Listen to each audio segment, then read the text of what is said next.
শুভ সন্ধ্যা বন্ধুরা। দেখো আজকে একটি ভিডিও নিয়ে আসলাম। ভিডিওটা হলো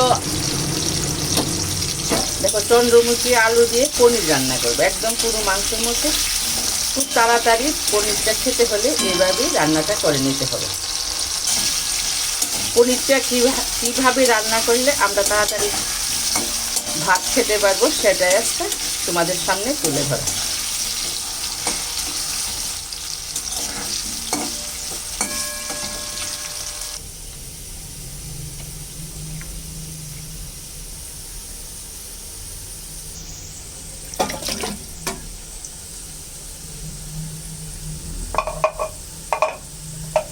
দেখো পনিরটা ভেঙে নিলাম, এখন রান্নাটা করবো। দেখো পনিরগুলি কত সুন্দর, কত বড় গোপাল পনির যাকে বলে, এটা ত্রিপুরাতেই বেশি ভালো পাওয়া যায়।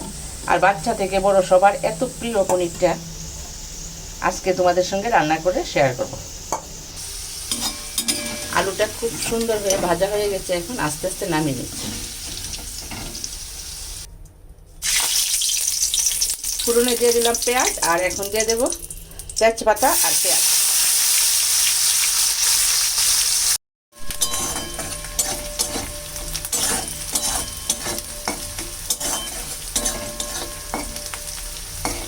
পেঁয়াজটা একটু লাল হয়ে গেছে, এখন দিয়ে দেবো অন্য মশলাগুলো।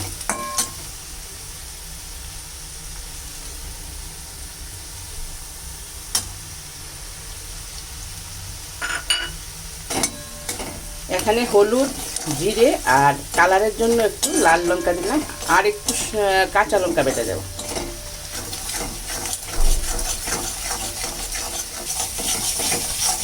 খুব সুন্দর হয়ে মশলাটা কষানো হয়ে গেছে, এখন দিয়ে দেব সেই পনিরগুলো।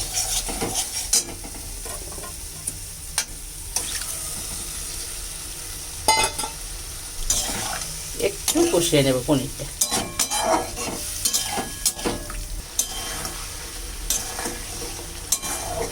কষানো হয়ে গেছে, এখন দিয়ে দেব সেই ভাজা আলু, যেগুলি ভেজে রেখেছি সেগুলি এখন দিয়ে দেব।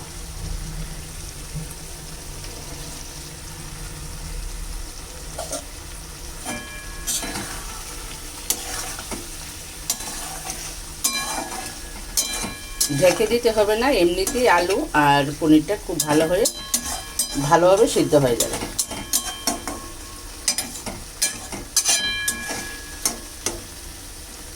হিটটা একটু কমিয়ে দিতে হবে উনুনে। এই কাঁচা লঙ্কাগুলি এখন বেটে দেব, সঙ্গে থাকছে সেই আদা কুচানোটা।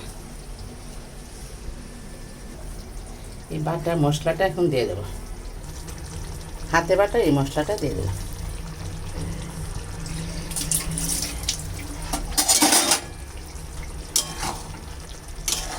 নিরামিষ আর মাংস যাই হোক, একটু আদা আর একটু কাঁচা লঙ্কা বাটা হলে রান্নাটা ভীষণ ভালো হয় খেতে।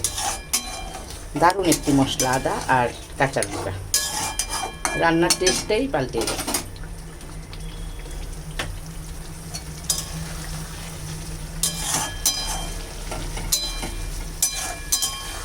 একটু পরে আমি গ্রেভির জন্য জল দিয়ে দেবো, আর জলটা আমি গরম করে নেব। এই দেখো জলটা বসিয়ে দিয়েছি, সিদ্ধ হলেই দিয়ে দেবো রান্নাটার মধ্যে। কত সুন্দর কালার হয়েছে রান্নাটা। বন্ধুরা কেমন লাগলো ভিডিওটা? যদি ভালো লাগে আমার রেসিপি তাহলে একটা লাইক আর একটা কমেন্ট করে আমার পাশে থেকো, আমার চ্যানেলটাকে সাবস্ক্রাইব করো।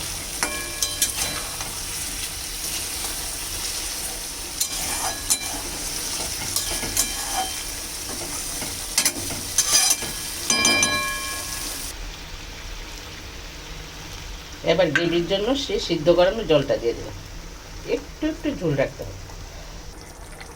এবার উনুনের আঁচটা একটু কমিয়ে দিয়েছি, আর এদিকে আমি এই যে পনিরে দেওয়ার জন্য একটু গরম মশলা করব, আর গরম মশলাটা একটু বেটে নেব।